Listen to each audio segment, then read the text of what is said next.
Greetings, one and all. It's Thursday, 2 o'clock in the afternoon. Macro Talk 2 begins now. For the next hour, we are going to cover everything except what I said I was going to talk about. Not really, I'm going to cover that too, but just in brief. I've got too many other things I need to tell you about, important stuff. And why don't we start at the beginning, shall we? It's August the 22nd. That means this is not a Zoom weekend. It is an After Stack weekend. And this is a big announcement, so pay attention and try not to be put off by the sound of the 3D printer, which is putting me off a lot. I didn't think it would still be running, but it is still running. It's on a big job, so it's going to be making this noise for the next hour. But anyway, where was I? What were we talking about? I've completely forgotten already.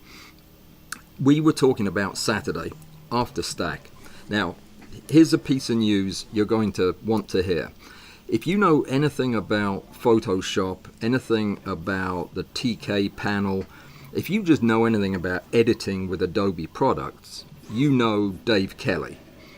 Dave Kelly's one of the biggest names in Photoshop editing out there.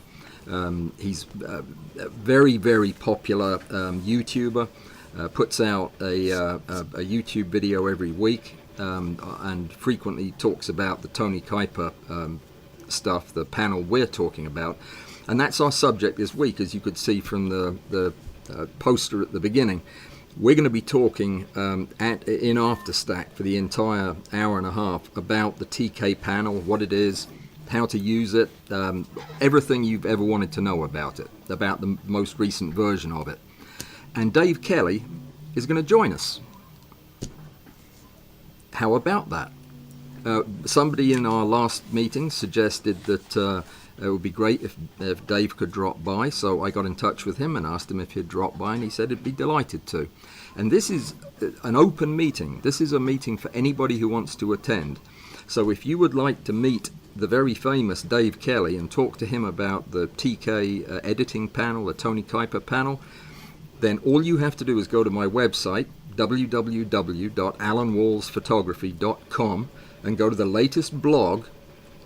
And in fact, if you put /blog, it'll take you to the latest blog.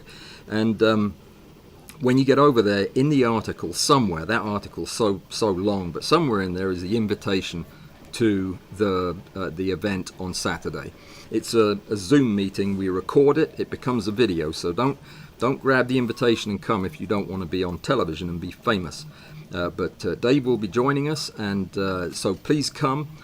Bring a friend and bring some questions. Any questions you have about really anything, I'm sure he'll answer them.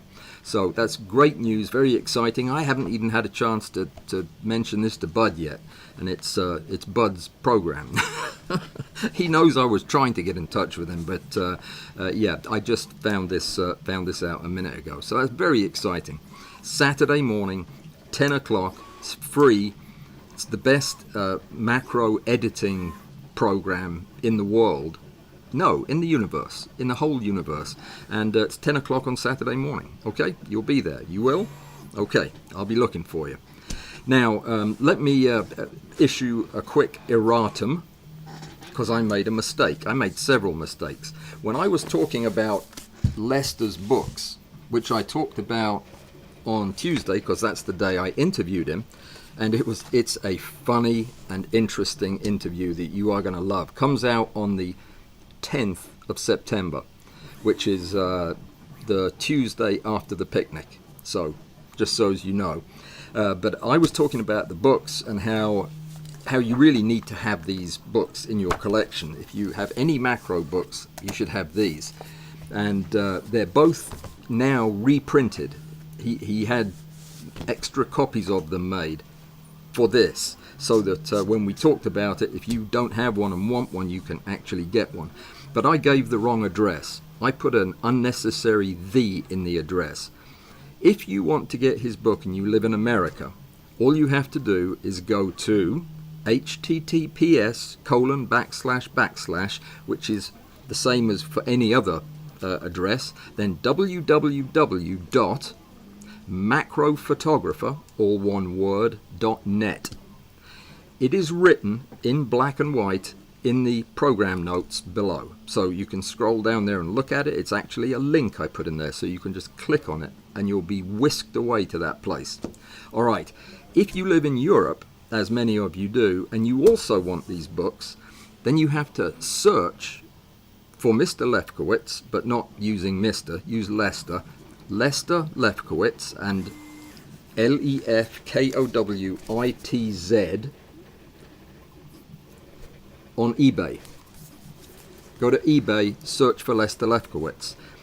What'll show up is his books, including his 44-year-old first edition of this book. You don't want that. It's written on papyrus, and it smells funny, and yeah, it was. I think it was written in some type of mammal blood.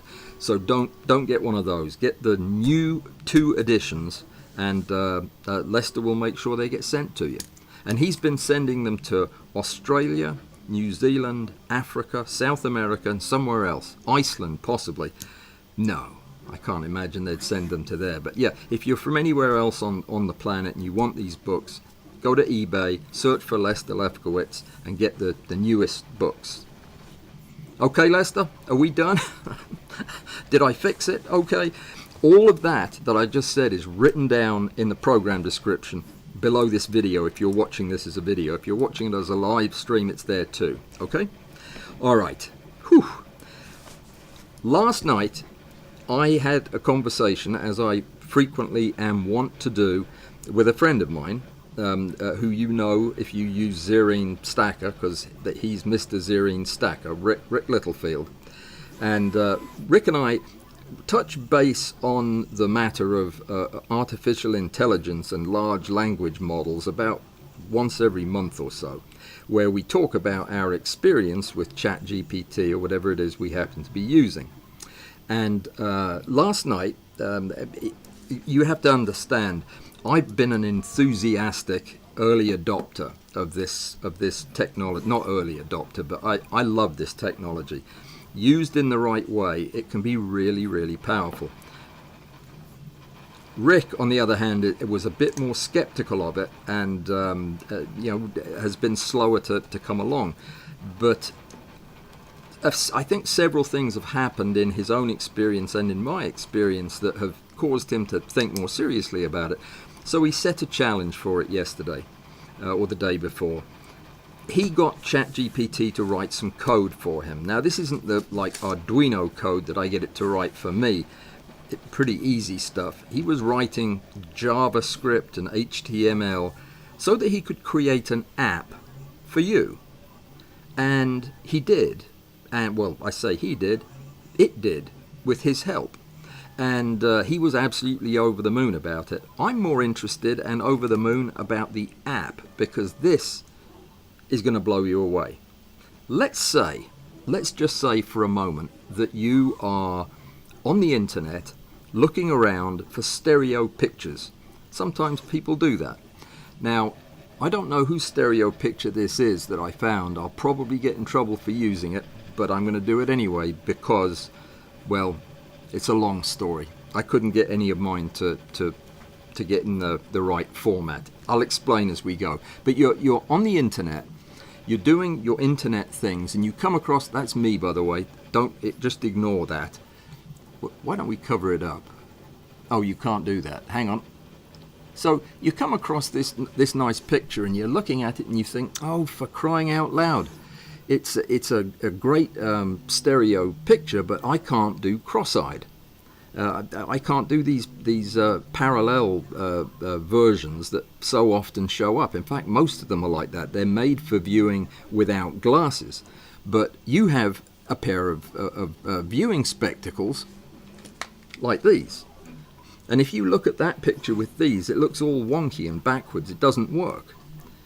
So how do you get a stereo image that you want to look at on the internet the right way around, quickly, now, and have it to where you can just grab your glasses and look at it? Or what if it's already for glasses and you don't like glasses, or you don't have any and you want it to be the other way around? How do you do that? It's the same problem in reverse. there isn't a quick way to do it. You have to take it into Photoshop and manipulate it, and or you can take it into Zerene and do it. There's a better way. There's a much better way. Look at this. I'm going to show you, and tell me if you don't think this is pretty nifty. The first thing I'm going to do is I'm just going to open Zerene. Now I'm doing this on my other screen here, just because I don't know how to do it any other way. So I'm going to my applications folder, going to find Zerene, and then I'm going to open it. And this is only one way you can get there. You can also get there just through your browser. In fact, let's do that. That's even easier. Let me just open up a browser. Here's one, and I am going to type in Zerene in the search thing, and this is what shows up. Okay, so you're familiar with this. This is the landing page for Rick's website. You want to look at this picture the other way around.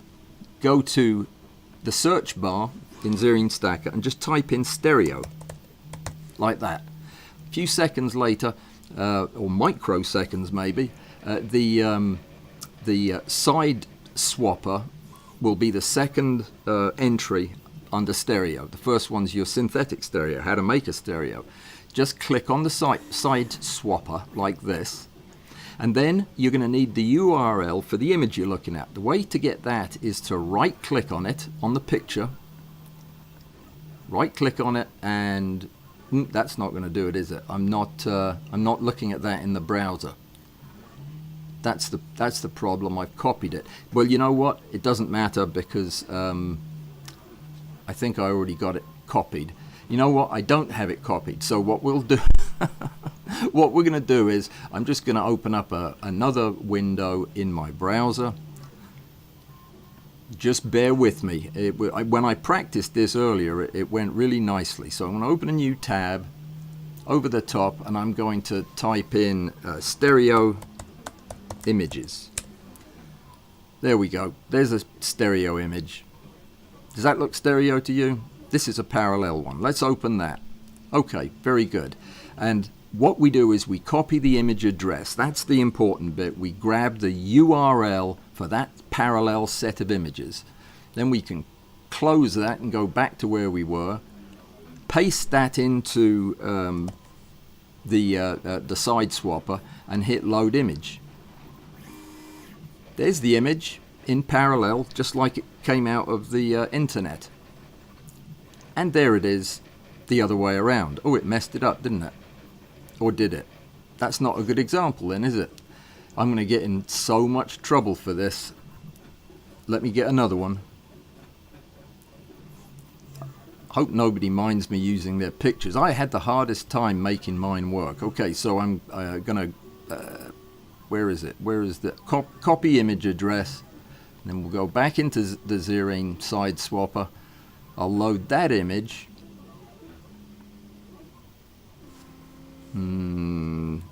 That's not letting me do the whole thing, is it? That's all right. We'll just delete a bit at a time. Yeah, just bear with me.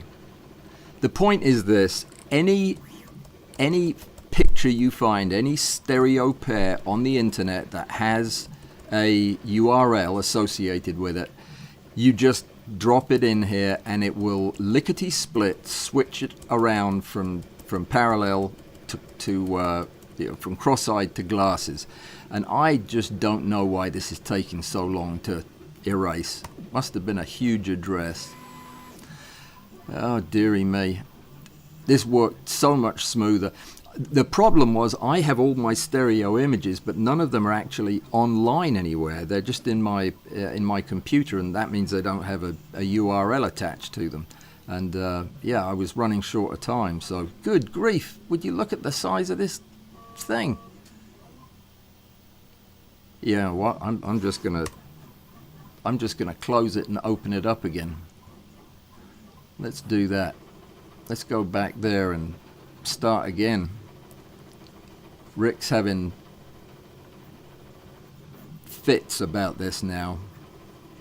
Side swapper, there it is. Okay, now let's put that other one in that I just copied. There we go. So that's your image. You don't like it. Is that stereo or parallel? I can't tell. Swap sides. Now you can look at it with your eyes instead of your glasses, or vice versa. That's all there is to it. And you can go back and forth, and it does it so elegantly, so quickly, and so easily, and all you've got to do is that one click to get to it. So if you're ever looking for to get a picture straightened out to where you can see it in stereo, now you have the tool. It's the Zerene Side Swapper. And we're going to have to get him to come up with a better name than that, because I just can't possibly keep saying Stereo Side Swapper. No. S3, S to the third power, something like that. I think we should come up with something better, but that's it. Try it.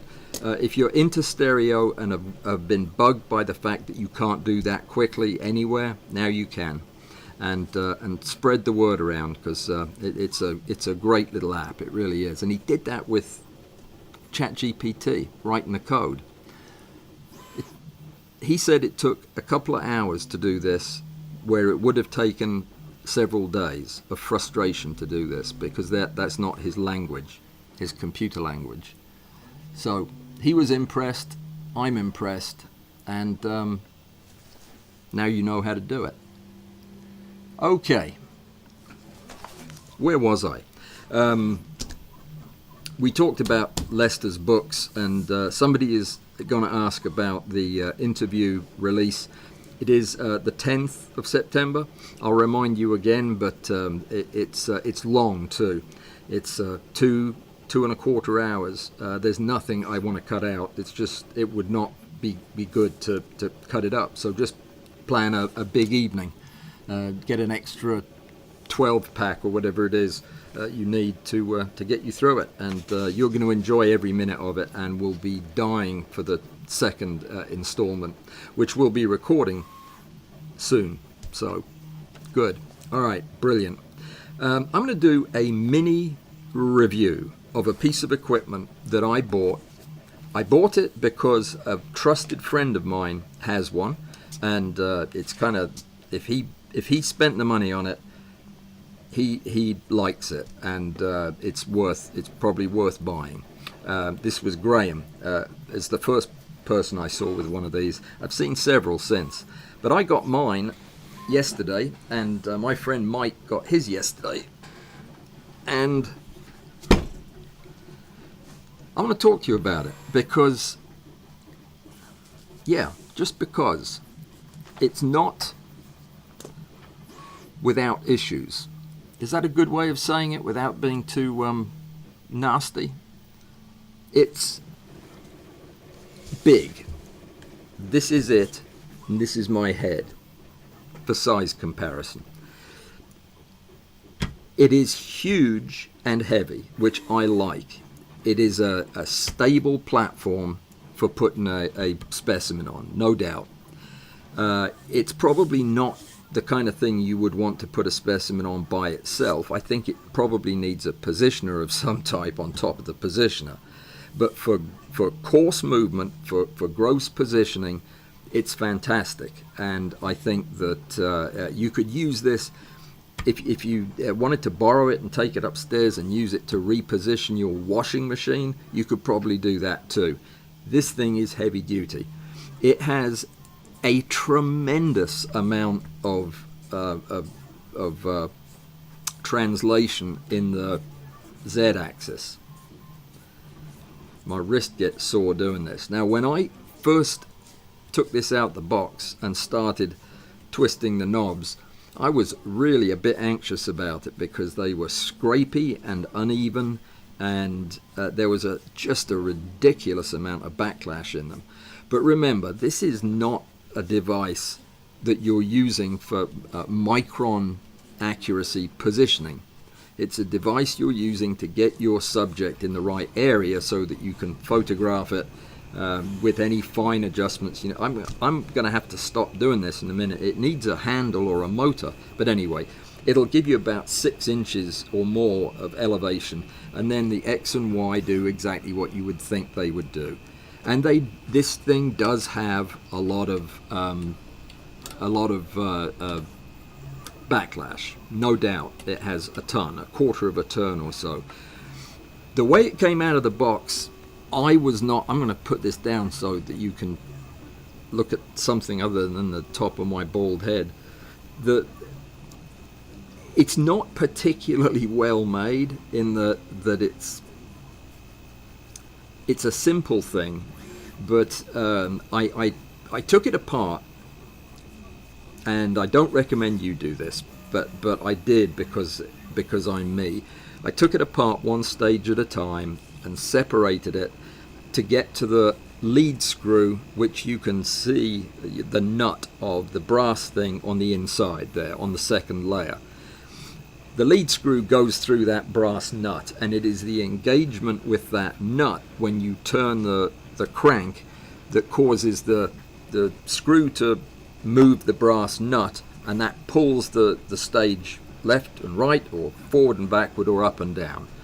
It's a captive nut around a screw that is turning, so it moves the nut, except the nut can't move because it's attached to the legs of the thing, so instead they're pulled apart and it moves up and down, side to side, and so on. The nut they've used in this is just dirt cheap. It's just a piece of brass that's been drilled out a little bit bigger than the lead screw, and it is full of wobble. And when I took the layers apart, in each case the nut itself was loose. It needs to be secured to the table, not the table you're on, the table below it, the aluminum below it. When I took this off, underneath in there, the nut was wobbly, and it has 2 screw holes. You can tighten it down, and that is about 50% of the problem with this thing. It does leave you with a rather stiff lead screw though, so I put some fresh lubricant on it, took the knobs off either end, cleaned out underneath them, and reassembled everything. Now it's pretty smooth. It is still not anything that you would want to use for super fine positioning, but for getting your subject where you want it, and this could do any subject. You could put your grandmother on this thing and crank it up and take a macro picture of her knees or something. Easily, this thing will take the weight, take any amount of weight. And so it's not a bad deal. It's $150, and then you have to pay shipping of $30, or it's $180 with no shipping. Doesn't matter who you get it from. They were all made in the same factory, I feel sure, and they're all, I'm sure, exactly the same. So it is not a bad deal. It is not a spectacular piece of machinery that I think everybody should own. You have to have a rig where this will make sense. I will be having a very large adjustable rig that can be used for a lot of different things, including vertical as well as horizontal shooting. This is going to be perfect for that. This will allow me even to put water containing elements like see-through, shoot-through thingamajigs made out of glass with water in them for things that swim around, and it can sit on this tank. There's the word. A tank will fit on this easily. Anyway, it's nice, probably worth the money. I got it here in less time than they said it would take, by several days, and it arrived well packaged in pretty good shape. You probably want to know what the name of the thing is. This is fascinating. It doesn't have a name. If you go on Amazon, where I went to get it, it doesn't have a name. It's just called the 3D XYZ and then 15 other words after it. But yeah, it was made by a company called Yi by Us. YIYIBYUS. Yeah. They probably have somebody over there who's a consultant, and it's their job when these companies call and say, we need a name, something that the Americans would like. I got one for you. How about Yi by Us? Yeah, that's the one. Well done, well done. Where do we send the check? Yeah, that's what they came up with. Ye by us is the name of the company. Forget about it. Just go to Amazon and search for it. Laser. Put laser in the words that you're using to search for it, because it's supposedly for doing something with a laser. I have no idea what. Smashing it, maybe. The laser, that is. So there you go. It's an enthusiastic kind of one thumb up, the other thumb sideways kind of deal. Not bad, not great. Fair enough? Okay, good. I am, by the way, going to take my old broken XYZ, the little XYZ thing, and I'm going to put the rotational platform on a riser block right in the middle of this, so that I have a rotational element, because that's what I really want. And that should work just fine. Okay, that was a little less mini than it was meant to be. Talking about equipment, building the rig, and getting all set up finally after all of these many weeks of starvation. It's not as inexpensive an undertaking as I was hoping it would be, mainly because I'm using good equipment this time. I'm using good materials primarily. I'll talk about material choice in a minute, but I have just constantly, ever since I started doing this, I've gone the cheapest route that I could find that gave a reasonable result. And I still shudder when I think about my old PVC cage design and how wobbly that was when I put it up there. But it was literally all I could afford to make it with. And it worked really well for many years with bracing and what have you. But as time has gone by and the magnification has got higher and higher in the work that we're doing, I just feel like it's time I built something solid and stable. So I'm going to build the entire superstructure out of extruded aluminum. And that stuff used to be a fairly good bargain for building things. It's not anymore. It's expensive. I'm going to use probably the C-channel extrusion, which is it's like a C lying on its side. So it's got two uprights and a big flat bit at the bottom. It's 80-20 at the bottom and two 40-20s on the side. I'm going to do that and have one channel of it running the whole length of my rig, and I'm going to mount this block of aluminum on one end of it on wheels, on a gurney, so that it can be positioned and locked, so that I can quickly and easily go from using a macro lens to using a 50 times objective, just by moving everything closer together. I'm trying to decide whether or not to mount the camera end on a gantry of some kind, but I plan to use the outrigger linear bearing model that Graham made, and that's my favorite way to shoot. It's so stable, and that wouldn't lend itself to having the gantry, but I can still mount the business onto the rail, and then I'll show you. I've got a set of drawings that I was going to show you today, but they're not quite ready. There's some tweaks I want to make because I think they'd be misleading, but I've done it in Fusion 360. The place I'm buying my aluminum from is Open Builds. If you've ever done any CNC work or built a CNC machine, you know who Open Builds are.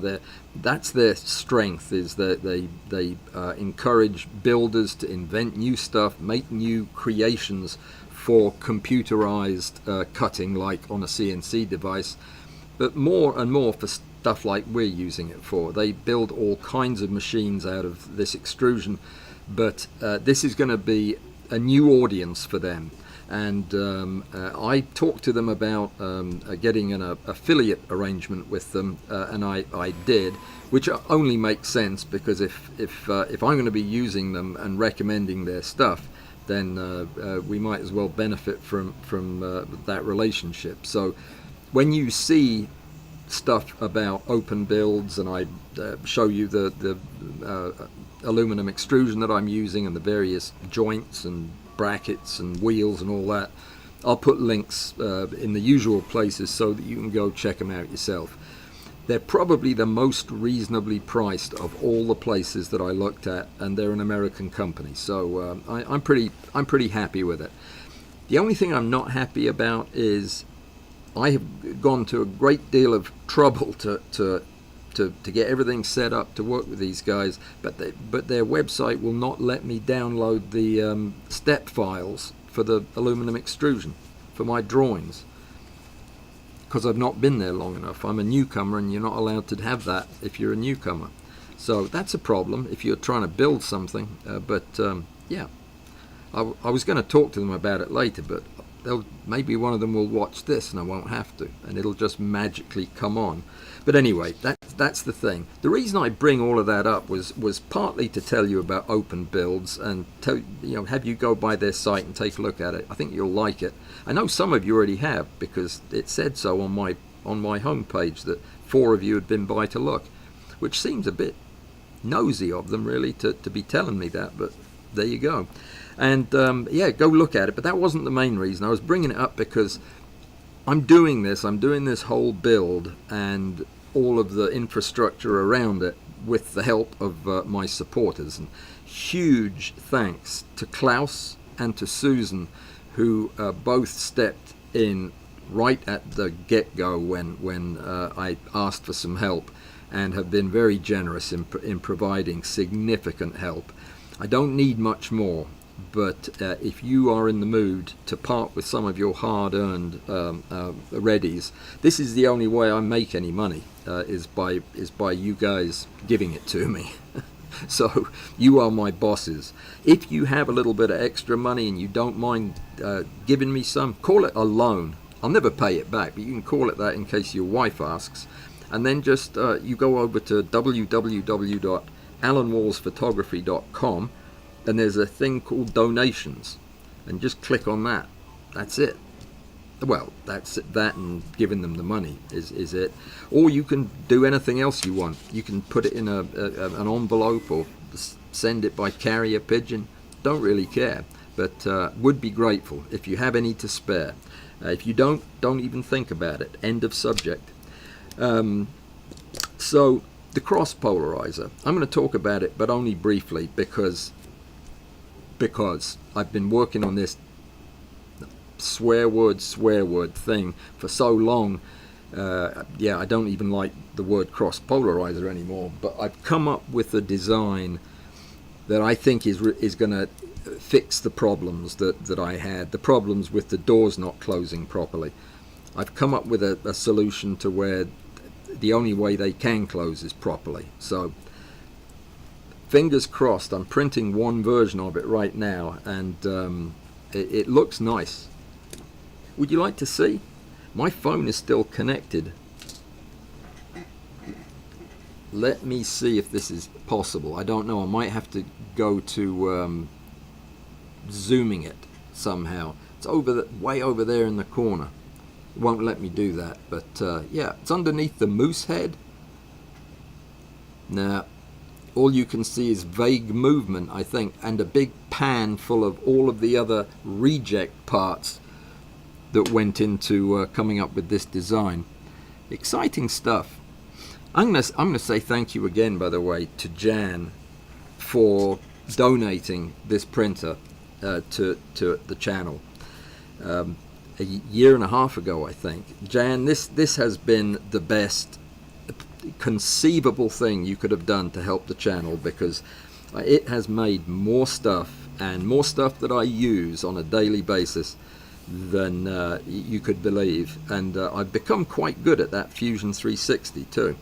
In fact, you know what, I think I might be wrong, but let me see. I think I actually have the design of what I'm printing. I do. It's kind of in a semi blown up state, but I'm going to show it to you because I can. So this is just this is the base actually where the light goes, and I designed this special axle thing that goes all the way from the bottom all the way to the top. I'll make it so you can actually see it a little bit better by putting the other parts in, and the way it works is that funky looking shaft holds the doors closed. That doesn't help, does it? That doesn't look much better. It holds the doors closed, and this will do it. I said I was getting better at this. I must not have been. But yeah, so the doors will stay closed unless you press that button. If you press that button, all the locks will disengage and the doors will open. You can put the cassettes in with your polarizers and your specimen slides, and then you close it up again, and the button will pop up to indicate that the doors are locked. And that's all there is to it. And I made it a futuristic space-age design. The light goes right here, filter above it, a very simple diffusion panel, and then the polarizer 1, a retarder plate, the specimen, and polarizer 2 on top. And you can get into all of those cassettes with a fingertip. Oh, this will make you seasick. Yeah, you can use your fingertip to turn the discs that they're loaded in. You've seen the discs before. And yeah, and that's where your power plugs in. It's going to have a proper power plug in there. How about that? What do you think? Not bad, you have to admit. No, you probably don't have to admit. I've made so many. This is version 20, and I'm not kidding. It's cross polarizer version 20, Mark III. And I actually did that whole drawing, all those layers and everything, in one day. Just bits of one day. So, yep. Cross your fingers that I'll stop talking about this now and just start sending these to people where they belong. Okay, I got contacted by a regular, more than a regular, a very special friend of the channel who's done a tremendous amount to help the channel, who's having a problem with a bug. And it was a bad enough problem, big enough problem, that I thought it was worth mentioning. He had a gigantic beetle that he found. And it was, I think it was purchased actually. And the beetle was stiff as a board, as big beetles frequently are. He tried using a moist, humid chamber for loosening the extremities, and that didn't do it. He tried topical relaxants like ammonium hydroxide. That didn't do it. There were, and he needed some suggestions of other things. What do you do when you've got a gigantic bug that just the legs are frozen in position?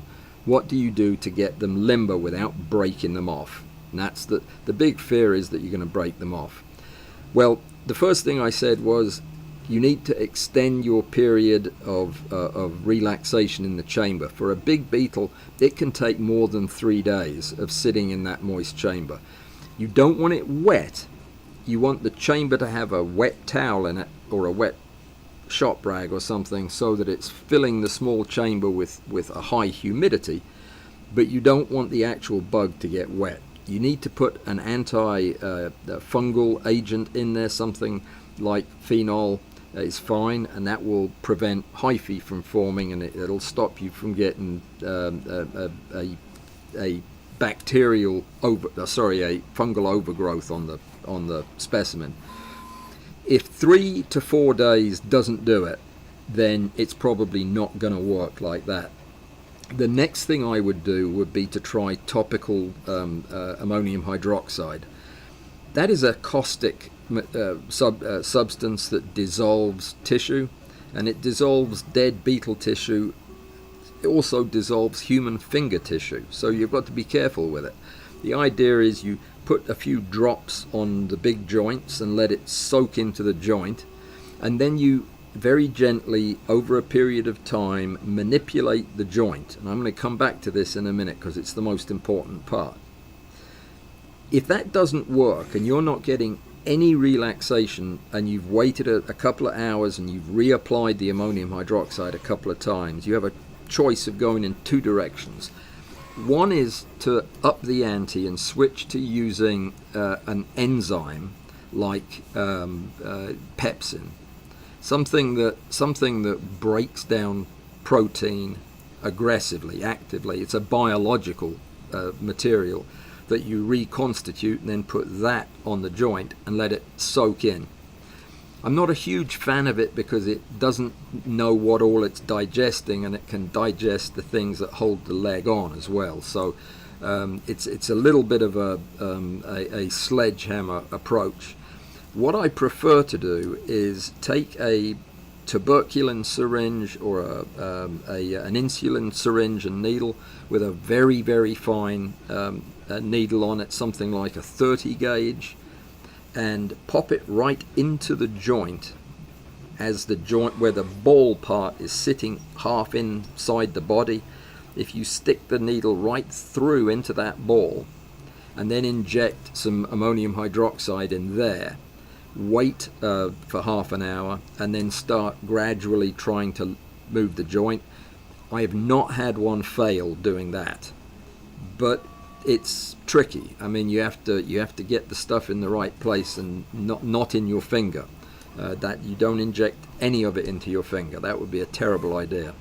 Now, it's very important to understand that when you're forcibly limbering up a stiff beetle's legs, what you're trying to do is break the dead liquefied tissue that has hardened, and the muscle bands that have turned to leather inside. What you're trying to do is break some of that without breaking the leg off. And the way you do that is you absolutely have to exert the pressure in the line of motion of that normal joint. In other words, if it was an elbow, if you were doing this with my elbow, if you were to inject the ammonium hydroxide into my joint and then start bending my elbow from edge to my thumb to, if you were to try to bend it this way, it would just break my elbow. You would want to bend it this way because that's the way it bends, and that way you could put some force on it this way without it popping out of the joint. But if you try to bend it against the joint, it's just going to rip it off. So what you do is, if you don't know what your beetle's anatomy and what the motion of the joint looks like, take any beetle you've got that is of a similar family, even if it's not. Most of them are roughly the same. The front ones usually have an axis that's going pretty much forward. The middle ones swing out to the sides, and the back ones have a strange pivot to the back. But once you see how that first piece of the femur moves, and you can see the plane it's in, then all you have to do is take your fingers and you hold your beetle and you gently move it in that plane, and it will slowly break those attachments until it's quite limber. In fact, sometimes too limber. So the trick here, the hard part, is not the chemicals or how you put them in there. That's easy to learn. The hard part is to apply enough pressure to break those bands without breaking the leg off, and that just is difficult to do, and it takes time. But the key to it is learning which way the joint is supposed to operate. Look at a video of a living insect of that variety and see how it walks, and you'll see exactly what I'm talking about. You'll see that some of the legs are going like this as it walks, some of the legs are just going back and forth. It's like a dance. Yeah, that's all you've got to do, and do that, and then I'll give you a gold star for your insect manipulation skill that I assigned. Okay, that was everything that I had on my list, and I got to it in 50 minutes, leaving me 10 minutes to do the whole rest of the thing. I was going to tell you the 8 problems, the 8 things that we all at some one time or another do wrong when we're planning our rig. You've been doing macro for some time now. You're great at photographing stuff out in nature. You love to do that. And recently you watched one of my videos maybe and thought, well, that doesn't look too hard. So you'd taken a camera and some stuff on the kitchen table, and you'd been bitten by the bug. you realize that you can focus stack, and you do know how to do it. And now I need a rig. Now I need a way to do this properly so that it's not shaky, and I can get these really nice pictures that I know are in there. Okay, so you go about thinking about and designing a rig. The most common mistake that most people make is they skip that step. They go from deciding they want a rig to building the rig. That's a mistake.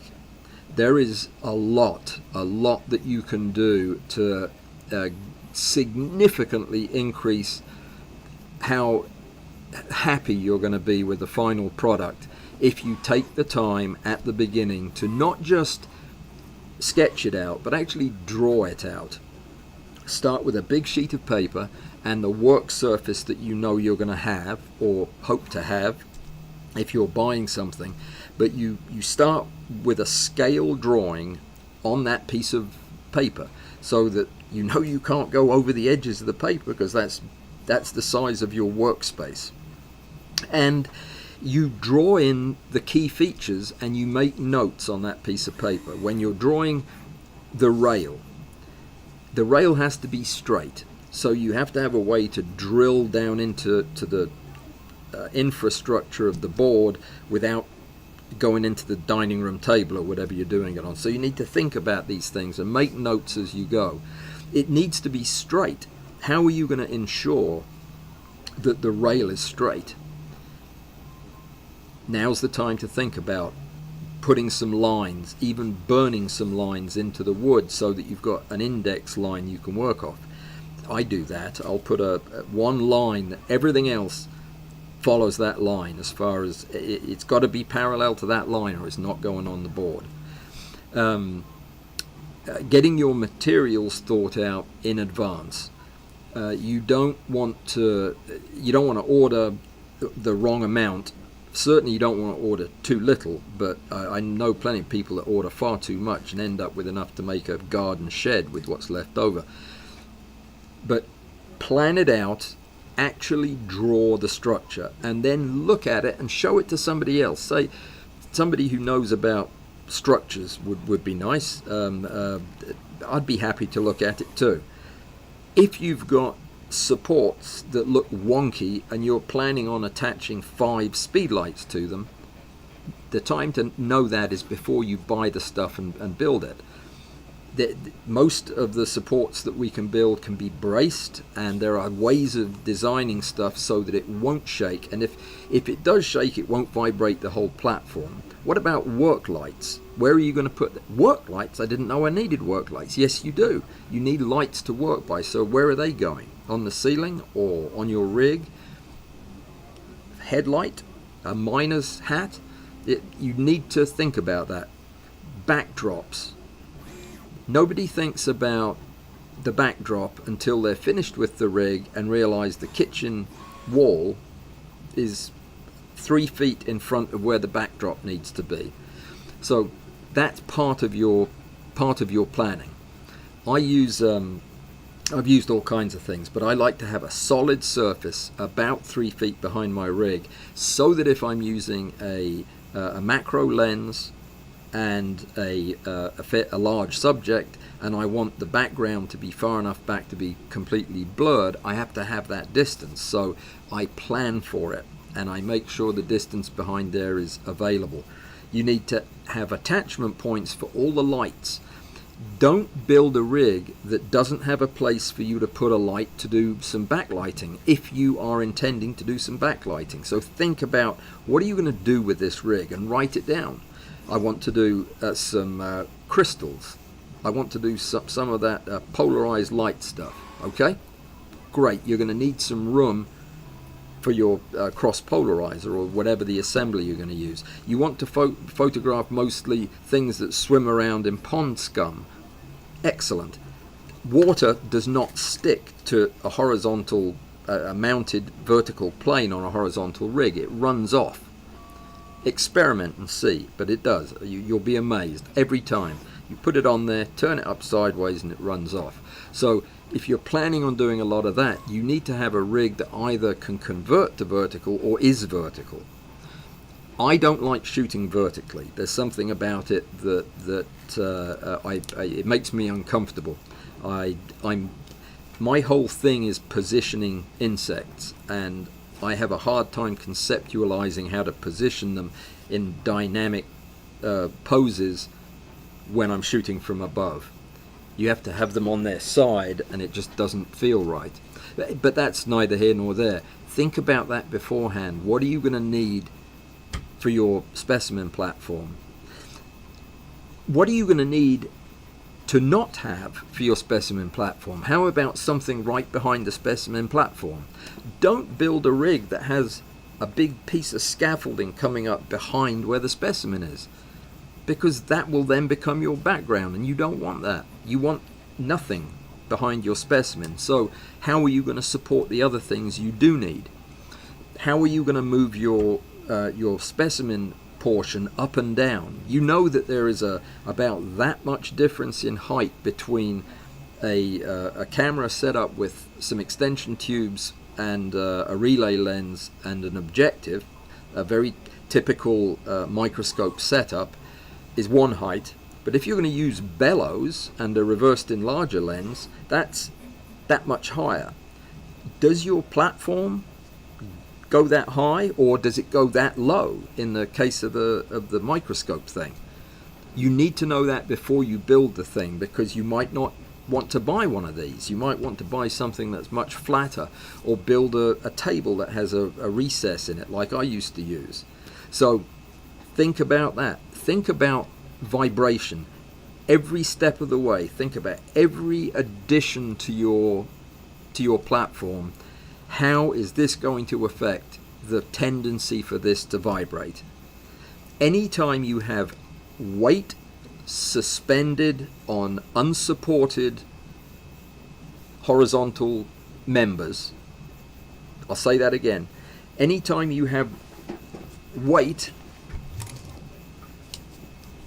that is suspended at the end of an unsupported member, it is going to be a hot spot for vibration.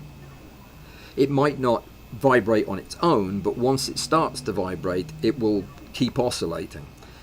The shorter you can make the unsupported distance, the less vibration prone it is.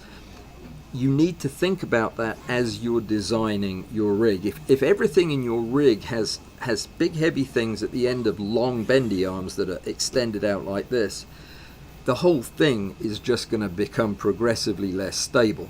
So you want to work out these problems in scale on a piece of paper when you can make simple adjustments. You can change the materials that you're going to use. You can add supports. You can add work lights. You can put a heavier duty base in, and on and on and on. Think about the actual base that you put it on. Some people will spend a fortune and spend a lot of time and energy creating this fantastic work surface with a beautiful chunk of aluminum with holes drilled in it to mount everything on, and your rails, your specimen thing, your backdrops, your lights, everything's perfect. And then you put it on a 50-year-old kitchen table that your grandmother threw out that has rickety legs, and the whole thing wobbles 2 inches side to side whenever you look at it. You see the problem there, right? Yeah, you got to start at the ground and work up. If you're currently doing your photography in a wonky part of the house that's wobbly for any reason, think about moving to a less wobbly part. I've set up in the toilet before, and now I'm in the dungeon of this house. So find the most stable place that you can be, and start your plans from there. By all means, add sorbothane pads or other anti-vibration devices, but they are not a substitute for putting your rig on a solid base. This is all about careful planning, but let me urge you also not to be too conservative.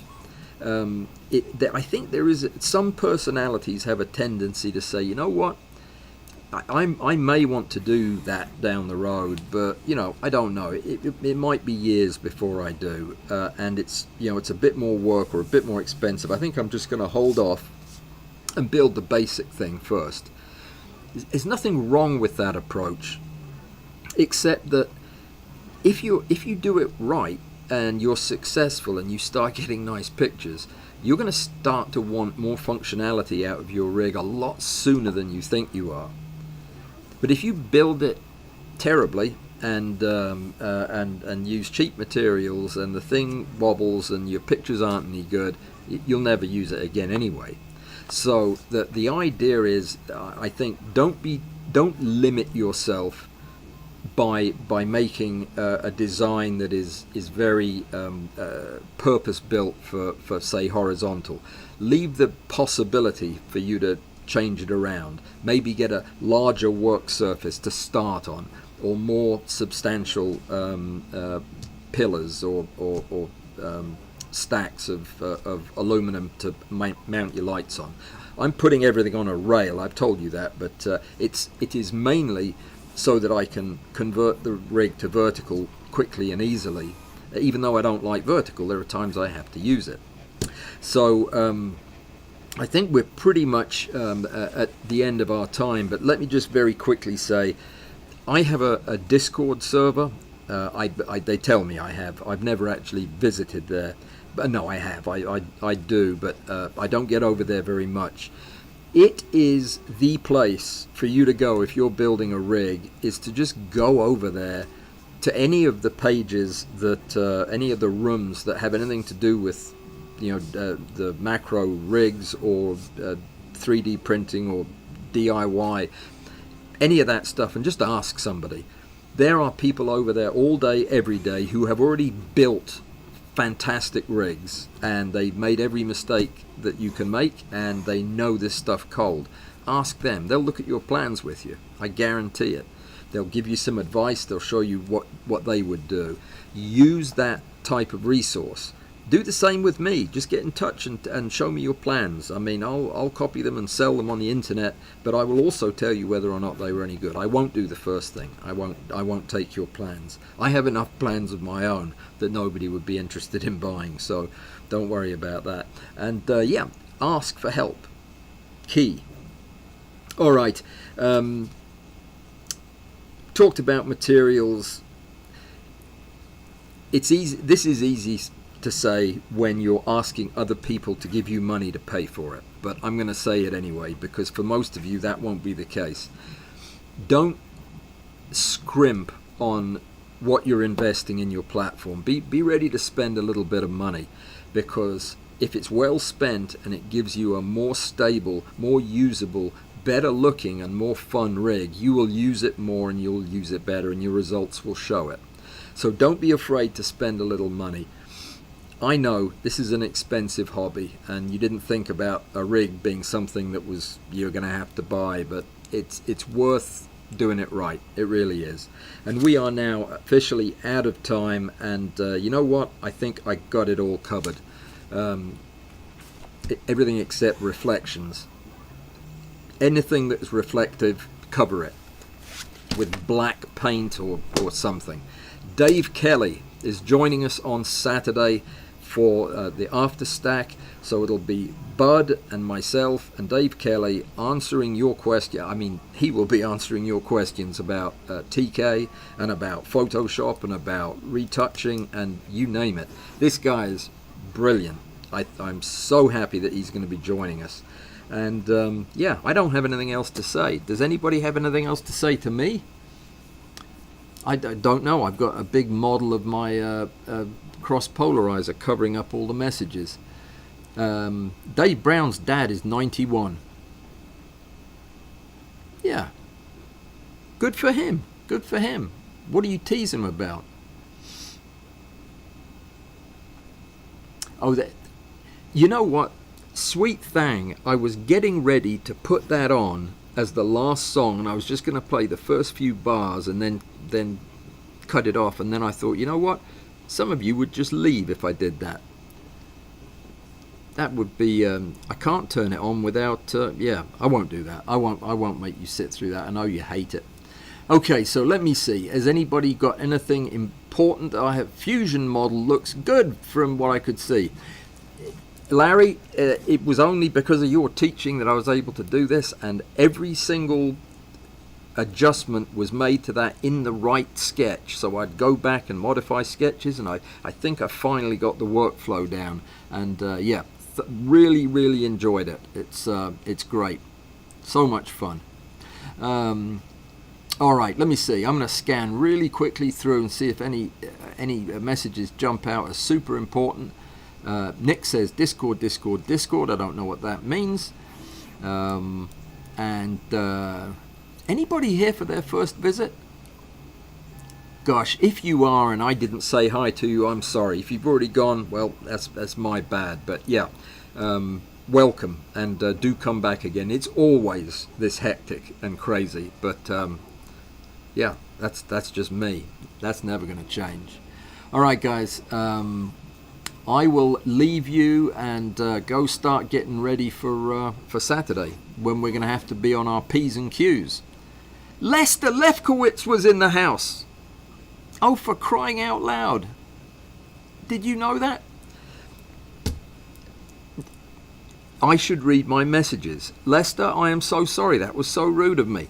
This happens every time a VIP visits. I'm so busy doing my stuff, I don't see that somebody has walked in. Lester Lefkowitz was in the audience today.